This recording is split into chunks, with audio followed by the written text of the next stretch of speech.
కాసేపట్లో AP CM Chandrababu అధ్యక్షతన cabinet సమావేశం కానుంది. ఈ సమావేశంలో రాష్ట్ర అభివృద్ధి, పాలనాపరమైన సంస్కరణలకు సంబంధించి పలు కీలక అంశాలపై చర్చించి నిర్ణయాలు తీసుకోనున్నారు. గత కేబినెట్ భేటీలో తీసుకున్న నిర్ణయాలకు అనుగుణంగా 3 కొత్త జిల్లాలు, పలు కొత్త రెవెన్యూ డివిజన్ల ఏర్పాటు ప్రక్రియపై తుది నిర్ణయం తీసుకునే అవకాశం ఉంది. రాజధాని అమరావతిలో మౌలిక సదుపాయాల కల్పన కోసం సుమారు 2,723 కోట్ల విలువైన పనులకు మంత్రివర్గం ఆమోదం తెలపనుంది. ఎస్ఐపిబి ప్రతిపాదించిన భారీ పరిశ్రమల స్థాపనకు గ్రీన్ సిగ్నల్ ఇవ్వనున్నారు. కేబినెట్ భేటీ అనంతరం ప్రస్తుత రాజకీయ పరిస్థితులు, ప్రభుత్వ పథకాల అమలు తీరుపై సీఎం మంత్రులతో ప్రత్యేకంగా చర్చించే అవకాశం ఉంది.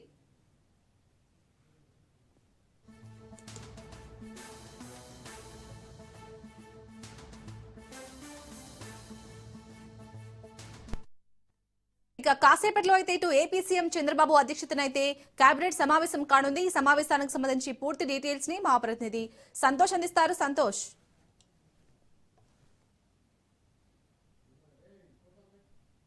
అయితే గనక మధ్యాహ్నం 12:30 గంటలకు అయితే గనక ఇటు కేబినెట్ భేటీ కానుంది. ఈ నేపథ్యంలోనే దాదాపు 38 ప్రతిపాదనలు అయితే గనక ఈ యొక్క అజెండాగా అయితే ఈ యొక్క కేబినెట్ లో అయితే చర్చించనున్నట్టు కూడా తెలుస్తోంది. ప్రధానంగా ఏదైతే ఇటు సిఆర్డిఏలో తీసుకున్నటువంటి నిర్ణయాలకి సంబంధించి ఈ రోజు కేబినెట్ సమావేశంలో అయితే గనక ఆమోదించనున్నట్టు కూడా తెలుస్తోంది. అదేవిధంగా రాష్ట్ర అభివృద్ధి, ఉద్యోగ రూపకల్పనలో భాగంగా ఎస్ఐపిబిలో తీసుకున్నటువంటి నిర్ణయాలు ఉన్నాయో దానికి సంబంధించి దాదాపు 14 సంస్థల వరకు కూడా ఇటు 19,000 కోట్ల రూపాయల పెట్టుబడులతోటి ముందుకు వస్తున్నటువంటి నేపథ్యంలోనే భూ కేటాయింపులపై కూడా ఈ రోజు కేబినెట్ లో అయితే కనుక ఆమోదం ముద్ర వేయనున్నట్టు కూడా తెలుస్తోంది. ప్రధానంగా ఇటు అమరావతిలోకి సంబంధించినటువంటి ఏపీ జ్యుడిషియల్ అకాడమీ అనేది కూడా నెలకొల్పేందుకు, దానికి సంబంధించినటువంటి నిధులను కేటాయించేందుకు కూడా ఈ రోజు ఏపీ కేబినెట్ అయితే ఆమోద ముద్ర వేయనున్నట్టు కూడా తెలుస్తోంది. అదేవిధంగా ఇటు ఏపీ పవర్ కి సంబంధించినటువంటి అంశాలతో పాటు ఏదైతే ఎక్సైజ్ అదనపు రిటైల్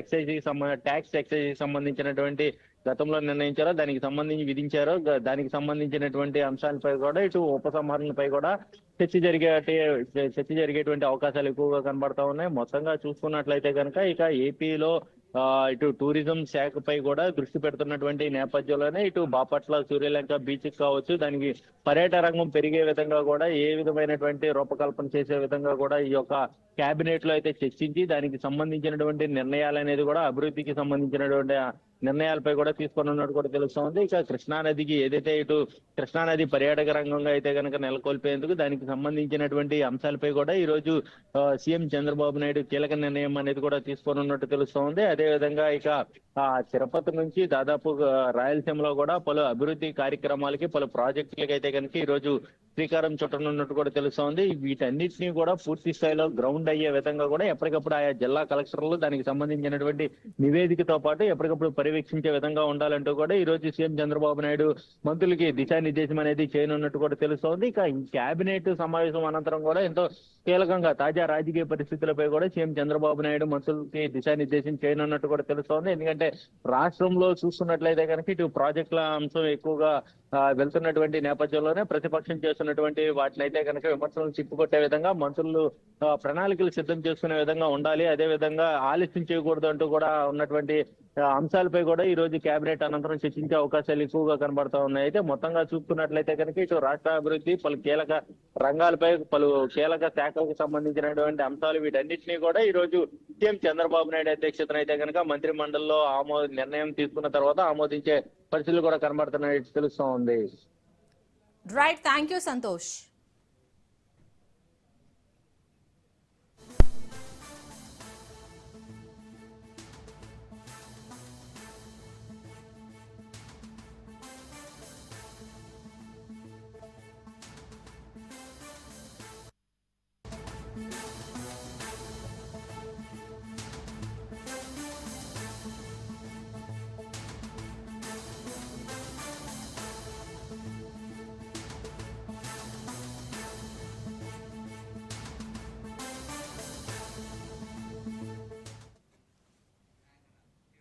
తెలంగాణలో త్వరలో జరగబోయే మున్సిపల్ ఎన్నికల్లో విజయం సాధించడమే లక్ష్యంగా కాంగ్రెస్ పార్టీ కీలక సమావేశాలను నిర్వహిస్తోంది. అందులో భాగంగానే టీపీసీసీ విస్తృత స్థాయి కార్యవర్గ సమావేశాన్ని గాంధీ భవన్ లో నిర్వహిస్తోంది. ఈ భేటీలో CM Revanth Reddy, TPCC chief Mahesh Kumar Goud, Congress incharge Meenakshi Natarajan, AICC కార్యదర్శులు పాల్గొనున్నారు. ప్రధానంగా మున్సిపల్ ఎన్నికల్లో అమలు చేసే వ్యూహాలపై చర్చించనున్నారు.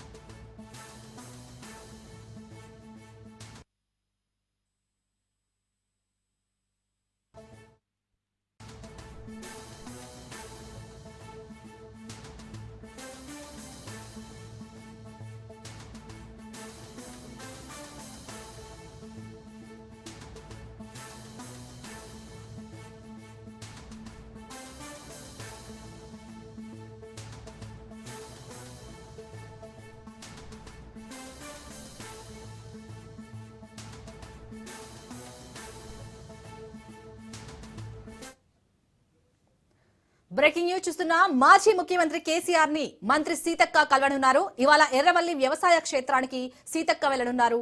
మేడారం జాతరకు కేసీఆర్ ను ఆహ్వానించనున్నారు.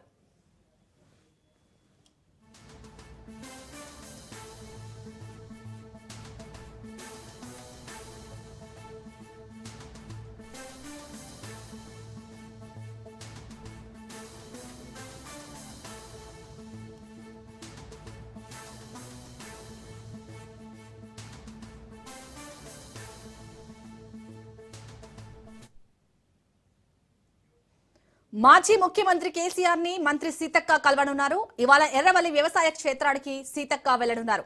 మేడారం జాతరకు కేసీఆర్ ని ఆహ్వానించనున్నారు.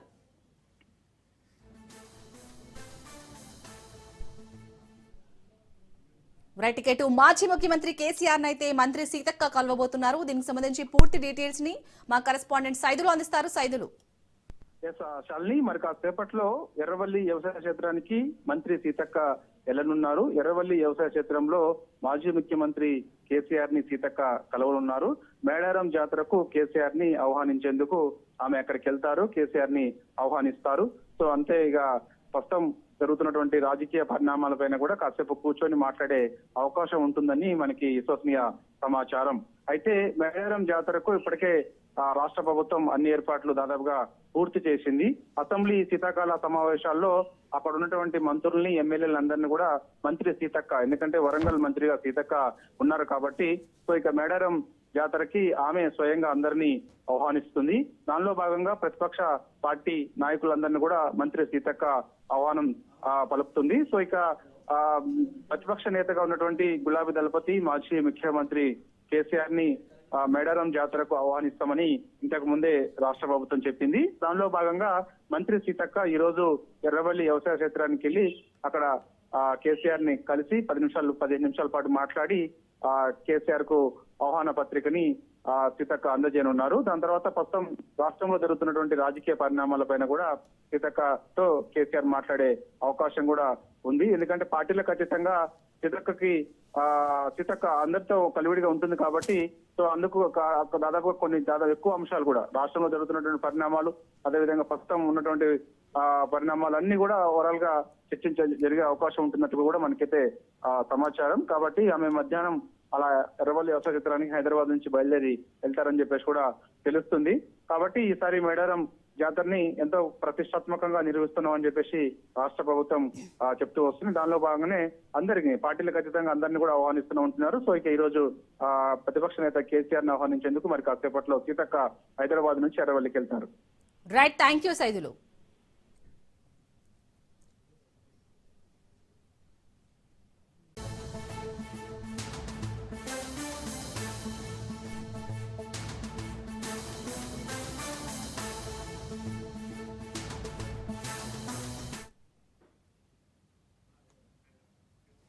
ప్రముఖ పుణ్యక్షేత్రం వేములవాడ రాజరాజేశ్వర స్వామి దేవాలయంలో భద్రతను గాలి కదిలేశారు అధికారులు.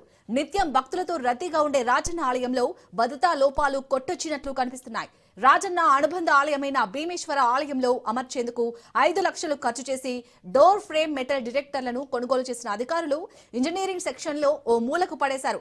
భద్రత కోసం కొనుగోలు చేసిన పరికరాలు వినియోగించకుండా ఓ మూలన పడేయడంపై పలువురు విమర్శలు గుప్పిస్తున్నారు. మరోవైపు సమ్మక్క సారక్క జాతర సందర్భంగా ప్రతిరోజు 50,000 మంది భక్తులు రాజన్నను దర్శించుకుంటున్నారు.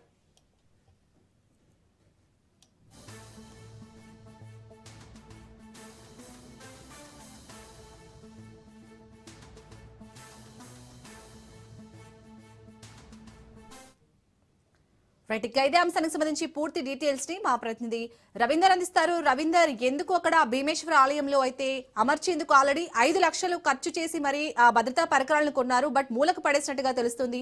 ఎందుకు అక్కడ అంత అధికారులు నిర్లక్ష్యంగా వ్యవహరిస్తున్నారు?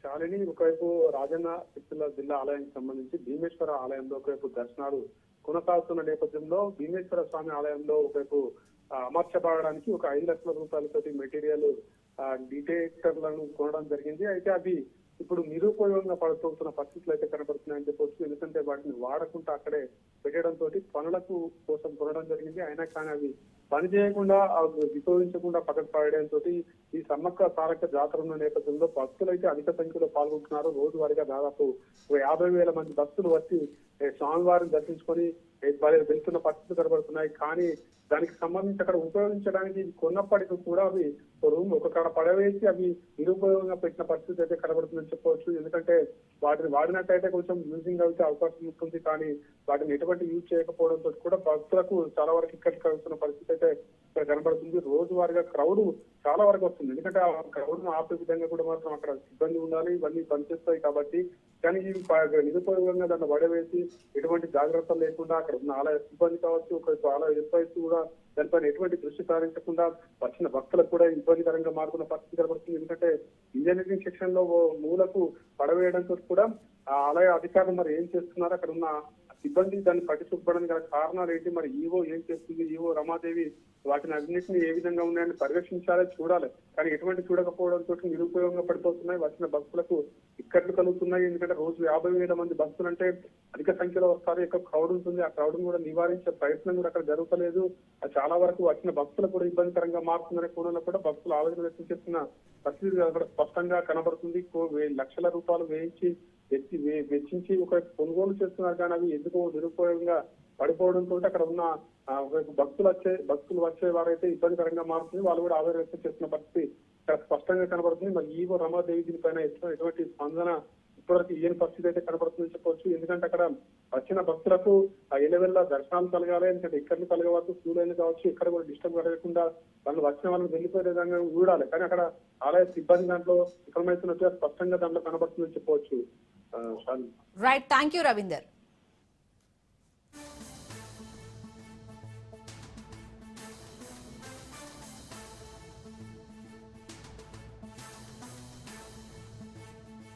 తమకు కాలుష్యం వెదజల్లే ఫ్యాక్టరీ కాదని పచ్చని పంట పొలాలు కావాలంటూ కామారెడ్డి జిల్లా బిక్కనూరు గ్రామ ప్రజలు ఆందోళన బాటపట్టారు.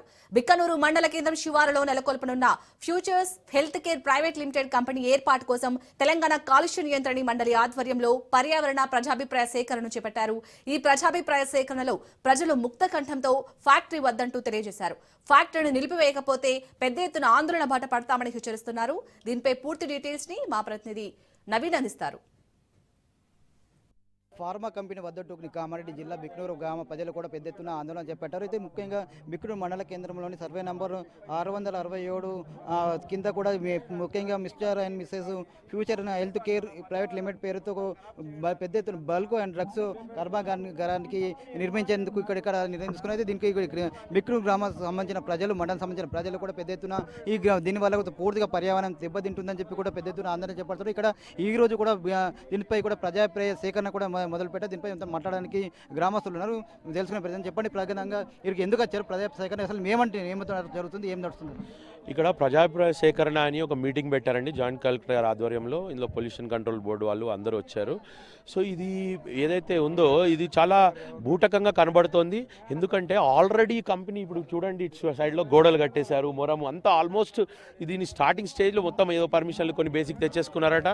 ఈ స్టేజ్లో పోలీసు వాళ్ళందరూ ఒక యుద్ధ వాతావరణాన్ని క్రియేట్ చేస్తూ ఏమన్నా గోడలు గులగొడతారేమో ఏదో భయంలో ఎవరైనా ప్రజాభిప్రాయ సేకరణ అనేది స్టార్టింగ్ స్టేజ్లో చేస్తారా, ఇలా ఆల్రెడీ కన్స్ట్రక్షన్ చేసేసి బేసిక్ పర్మిషన్ తీసేసుకున్నాక చేస్తారా?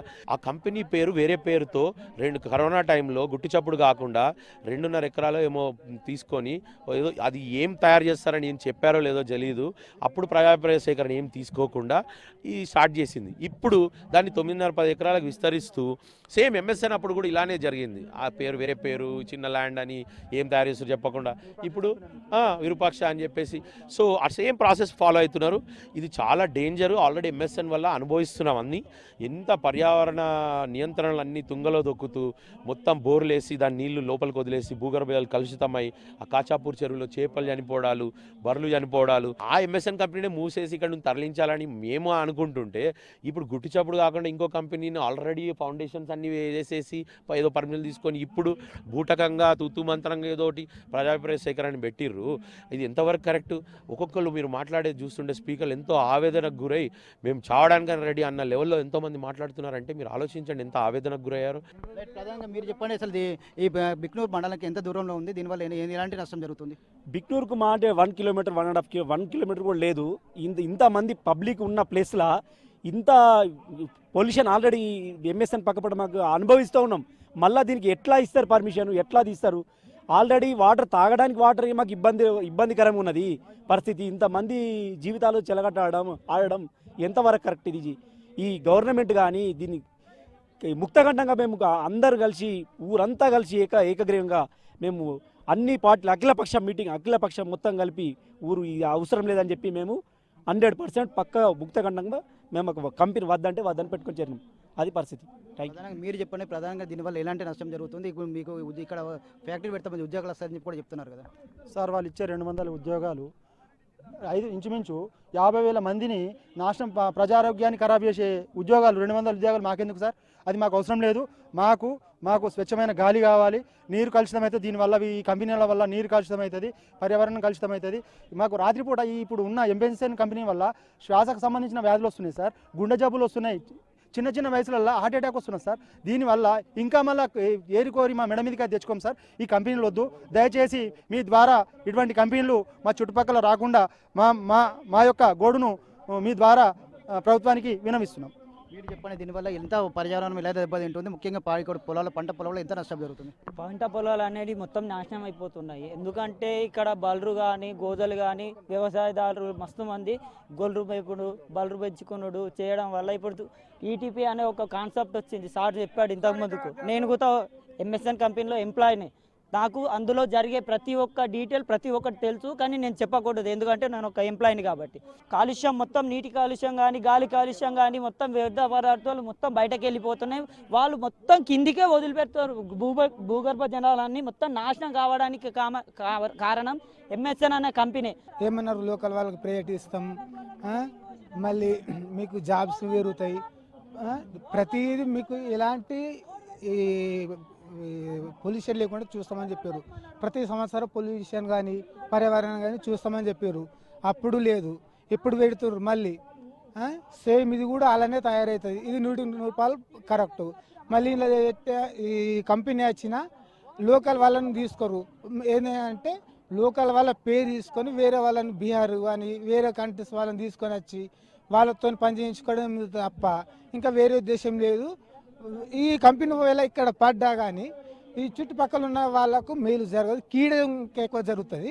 ముఖ్యంగా ఇటు బల్క్ డ్రగ్ పేరుతో ఒక ఎంఎస్ కంపెనీని కూడా తాము వ్యతిరేకిస్తామని చెప్పి దీనివల్ల ఇటు భూమి కాలుష్యం, వాతావరణ కాలుష్యం, అలాగే నీరు కాలుష్యం కూడా జరుగుతుందని చెప్పి దీన్ని ఖచ్చితంగా అడ్డుకొని తిరుగుతామని చెప్పి ప్రధానంగా చెప్తారు. తాము ఇటు 200 ఉద్యోగాలు కాదు, మాకు ముఖ్యంగా ఇటు పంట పొలాల మీద ఆధారపడి ఉంటాం, వ్యవసాయం మీద ఆధారపడి ఉంటాం. తాము దీనివల్ల పూర్తిగా పంట పొలాలు కూడా దెబ్బతిన్న పరిస్థితి ఉందని చెప్పి ఇది ఖచ్చితంగా అభిప్రాయ సేకరణలో కూడా స్పష్టంగా చెప్పాము. ఈ ఎంఎస్ కంపెనీ మాకు వద్దని చెప్పి చెప్తున్నాము. అయితే ఖచ్చితంగా అక్కడ ఇక్కడ పెట్టి తీరుతామంటే మాత్రం ఖచ్చితంగా రానున్న రోజుల్లో పోరాటాలు మాత్రం చేసి తీరుతామని చెప్పి కూడా బిక్నూరు గ్రామ ప్రజలు చెప్తున్న పరిస్థితి మాత్రం ఉందని చెప్పొచ్చు. కెమెరామెన్ శ్రీధర్తో నవీన్ రాజ్ న్యూస్, నిజామాబాద్, కామారెడ్డి జిల్లా. కార్యాలయంలో వైసీపీ అధినేత జగన్మోహన్ రెడ్డి మాట్లాడుతున్నారు. లైవ్ లో చూద్దాం. ఏకంగా తెలంగాణ ముఖ్యమంత్రి తెలంగాణ నిండు అసెంబ్లీ సభలో వాళ్ళ రిలేషన్షిప్ గురించి, చంద్రబాబు నాయుడు గారు రాష్ట్రాన్ని ఎలా అమ్మకానికి పెట్టారు అన్న వాస్తవాల గురించి ఏకంగా రేవంత్ రెడ్డి గారు అన్న మాటలు నిజంగా ఇది చూసిన తర్వాత ఒకసారిగా రాష్ట్ర ప్రజలకు అందరికీ కూడా, రైతన్నలందరికీ కూడా, మరీ ముఖ్యంగా రాయలసీమ, నెల్లూరు ఈ ప్రాంతాలకు సంబంధించిన రైతులకు నిజంగా చంద్రబాబు నాయుడు అనే వ్యక్తి ఒక విలన్ క్యారెక్టర్ కింద కనిపిస్తుంది.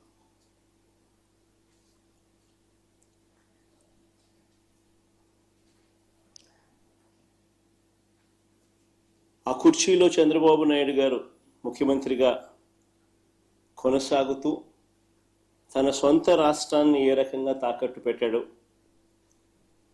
రాష్ట్ర ప్రజలను తన స్వార్థం కోసం ఏ రకంగా తాకట్టు పెడతా ఉన్నాడు అన్నదానికి రేవంత్ రెడ్డి స్టేట్మెంట్లు సాక్ష్యాలు. నిజంగా బహుశా భారతదేశ చరిత్రలో ఇలాంటి చరిత్రహీనుడు బహుశా ఎవరు ఉండకపోయి ఉండొచ్చు.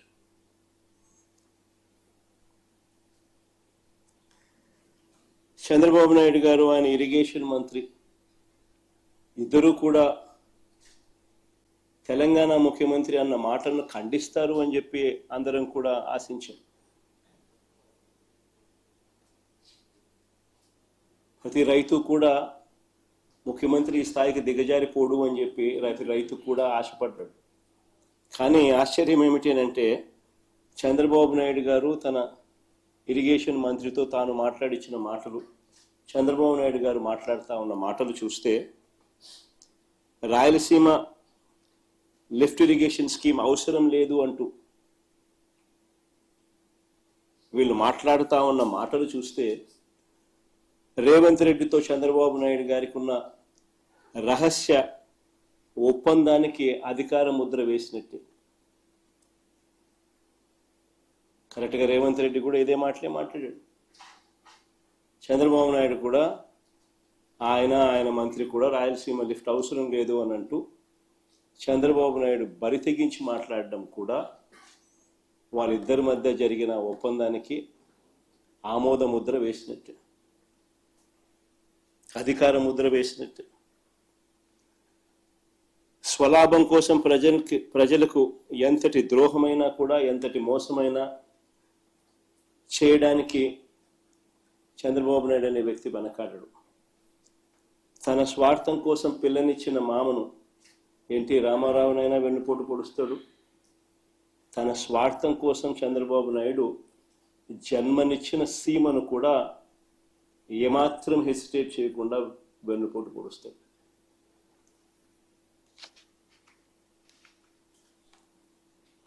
నిజంగా రాయలసీమ లిఫ్ట్ అన్నది ఒక గొప్ప ఆలోచన, ఒక గొప్ప ఉద్దేశం ఈ రాయలసీమ లిఫ్ట్ ప్రాజెక్టు వెనకాల ఉన్నమాట.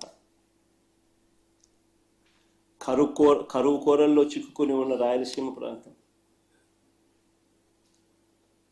వ్యవసాయం ప్రశ్నార్థకరం అయిన పరిస్థితులు,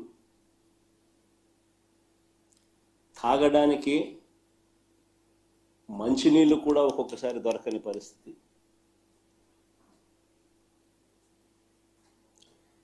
ఇలాంటి ప్రాంతానికి ఈ రాయలసీమ లిఫ్ట్ అన్నది ఒక ఇన్సూరెన్స్ పాలసీ మాదిరి.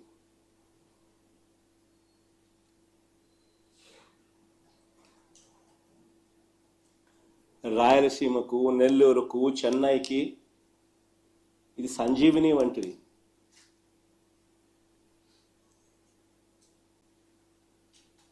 ఒకసారి వివరాలు చెప్తాను. అసలు అందరూ కూడా ఆలోచన చేయమని చెప్పి కోరుతా ఉన్నాం. ఎందుకనంటే ఇది ఆలోచన చేయదగ్గ అంశం కాబట్టి. శ్రీశైలం ఫుల్ కెపాసిటీ లెవెల్ 885 అడుగులు. శ్రీశైలం నుంచి రాయలసీమకు, నెల్లూరుకు, చెన్నైకి నీళ్లు ప్రవహించే పోతిరెడ్డిపాడు హెడ్ రెగ్యులేటర్ సిల్ లెవెలే, అంటే బాటమ్ మోస్ట్ లెవెల్ సిల్ లెవెలే 841 అడుగుల్లో ఉంది. సిల్ లెవెలే. ప్రస్తుతం ఉన్న పోతిరెడ్డిపాడు హెడ్ రెగ్యులేటర్ డిజైన్ చూస్తే పోతిరెడ్డిపాడు నుంచి ఫుల్ డిశ్చార్జ్ కెపాసిటీ 44 క్యూసెక్ల నీళ్లు కిందికి రావాలి అని అంటే నీళ్లు శ్రీశైలంలో 881 అడుగులు ఉంటే తప్ప ఫుల్ డిశ్చార్జ్లో 44,000 క్యూసెక్స్లు డిశ్చార్జ్ కిందికి రావు. నీళ్లు 841లో కేవలం 2,000 క్యూసెక్ల డిశ్చార్జ్ మాత్రమే బయటకు వస్తాయి. 854కు పోతే కేవలం 7,000 క్యూసెక్లు మాత్రమే డిశ్చార్జ్ బయటకు వస్తుంది. పోతిరెడ్డిపాడు ఫుల్ డిశ్చార్జ్ కెపాసిటీ 44,000 క్యూసెక్లు బయటికి రావాలి అని అంటే 881 అడుగులకు పోతే నీళ్లు ఉంటేనే సాధ్యపడుతుంది. Srisailam full capacity level 885.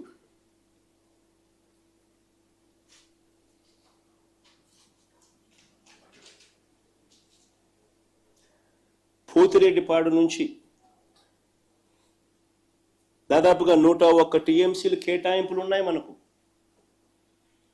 Pothireddypadu దిగువన పోతిరెడ్డిపాడు నుంచి 101 టీఎంసీల కేటాయింపులు ఉన్నా సరే గడచిన 20 సంవత్సరాలలో కేవలం 3-4 సార్లు మాత్రమే కేటాయించిన మేరకు నీళ్లు కిందికి వచ్చాయి. ఇది వాస్తవం. అందరూ ఆలోచన చేయాల్సిన వాస్తవం ఇది. 20 సంవత్సరాలలో కేవలం 3-4 సార్లు మాత్రమే కేటాయించిన నీళ్లు కిందికి రావడం జరిగింది కేటాయింపుల మేరకు.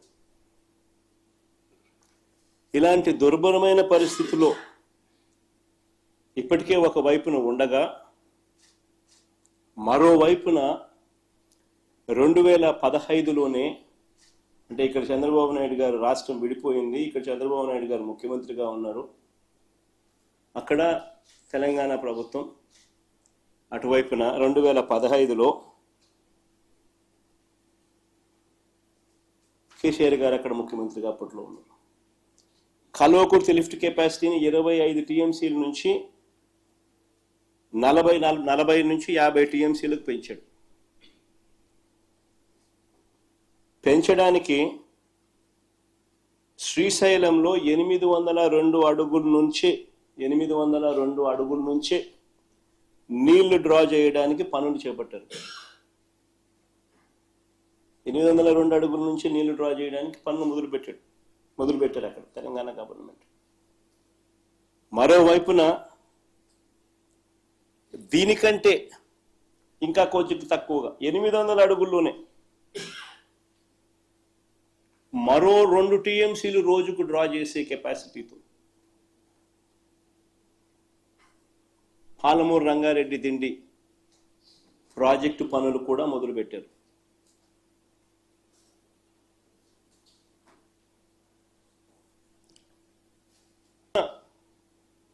$825 అడుగులకి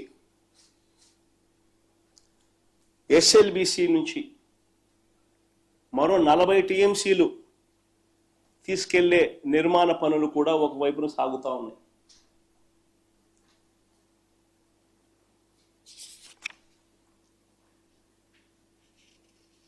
మరోవైపు శ్రీశైలంలోకి నీళ్లు రాకమునిపే జూరాల నుంచే నెట్టంపాడు, కోయిల్ సాగర్, భీమా లిఫ్ట్ల ద్వారా మరో 1 టీఎంసీ నీరు అటు నుంచి అటే తెలంగాణ తరలిస్తా ఉన్న పరిస్థితి.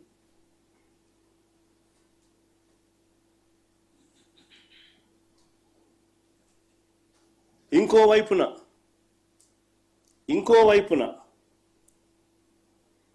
777 నుంచే 777 అడుగుల నుంచే శ్రీశైలంలో ఎడమ వైపున ఉన్న పవర్ హౌస్ ద్వారా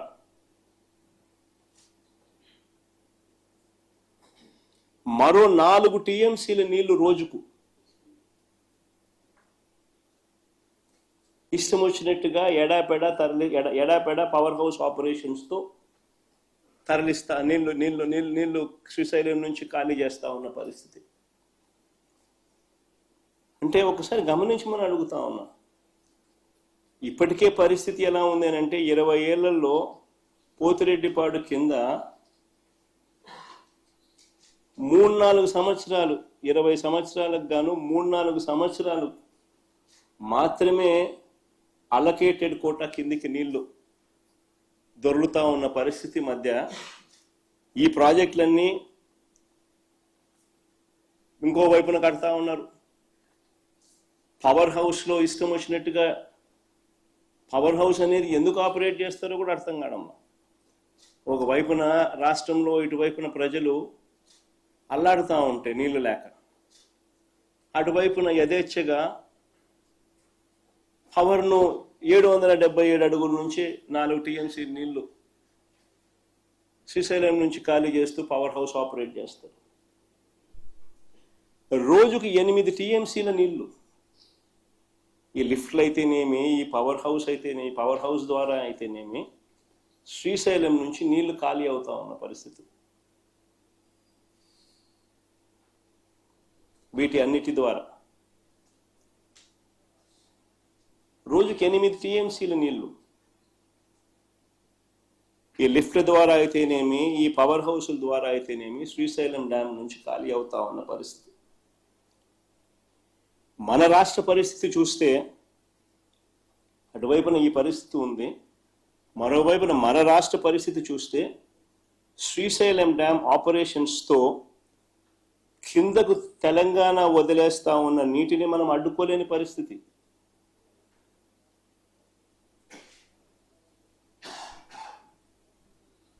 కింద వాళ్ళ పవర్ హౌస్ లెఫ్ట్ బ్యాంక్ వాళ్ళ దగ్గర వాళ్ళ ఏరియాలో ఉంది.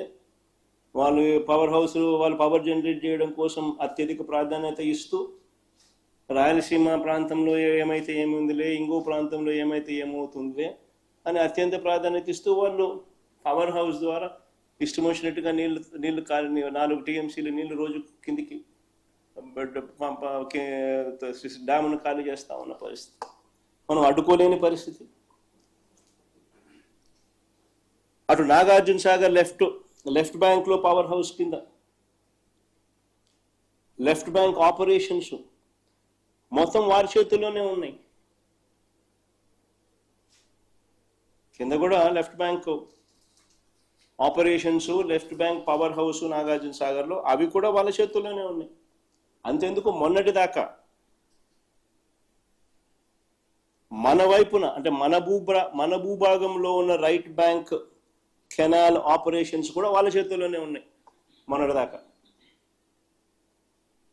ఎన్నికలకు ముందు మళ్ళీ మనం వైఎస్ఆర్సీపీ ప్రభుత్వం ఉన్నప్పుడు వెనక్కి తీసుకున్నాం. తెలంగాణ ఎన్నికలు అయిపోయిన తర్వాత మన ఎన్నికలకు ముందు మనం వెనక్కి తీసుకున్నాం. అంతవరకు మన భూభాగంలో ఉన్న ఆపరేషన్స్ కూడా వాళ్ళ చేతుల్లోనే చంద్రబాబు నాయుడు గారు పెట్టారు.